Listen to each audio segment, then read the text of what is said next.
kifo cha Yesu msalabani. Alikufa kwa ajili yangu, damu yake imeniokoa. Jamani, nalia, Yesu wangu aliteseka ili mimi niokolewe. Alijinyenyekeza sana.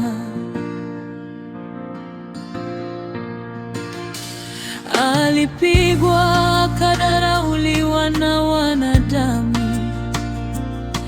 Mwili wake uliumia kwa ajili ya dhambi zetu. Wakamchoma mkuki ubavuni mwake Yesu. Damu na maji vikachuruzika kwa wokovu wetu. Walimsikia akilia kwa uchungu mkuu.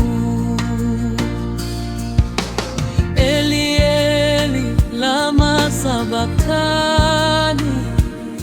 Giza likatawala, dunia ikatetemeka, maana mwana wa Mungu alibeba dhambi zetu. Msalabani alitundikwa mfalme wa wafalme, akiwa na taji ya miiba kichwani mwake. Damu yake iliyomwagika ilitakasa mioyo yetu. Kwa neema yake tumepata uhuru wa milele. Huzuni ya kifo chake ilijaa duniani kote, lakini ndani yake kulikuwa na siri ya uzima. Maana kupitia maumivu yake tulipona.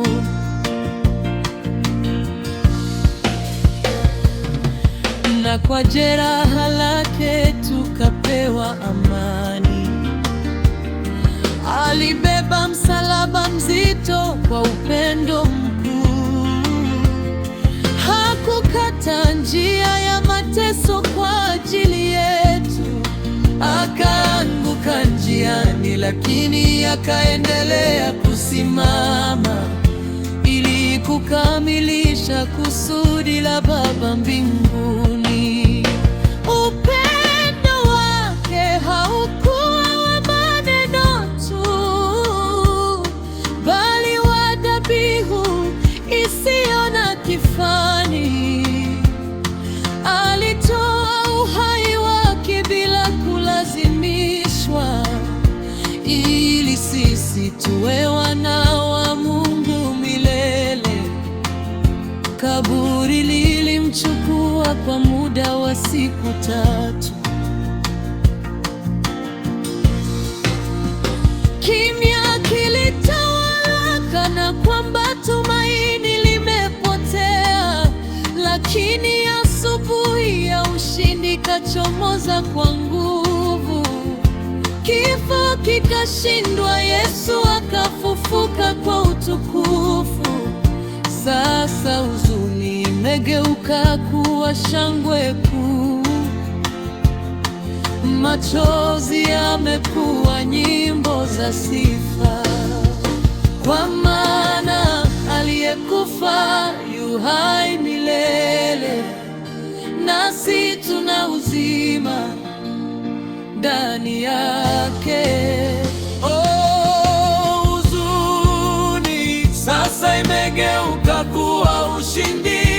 Yesu yu hai, ameshinda mauti milele. Nalia kwa furaha, Bwana wangu amefufuka. Kwa damu yake nami nimeokolewa.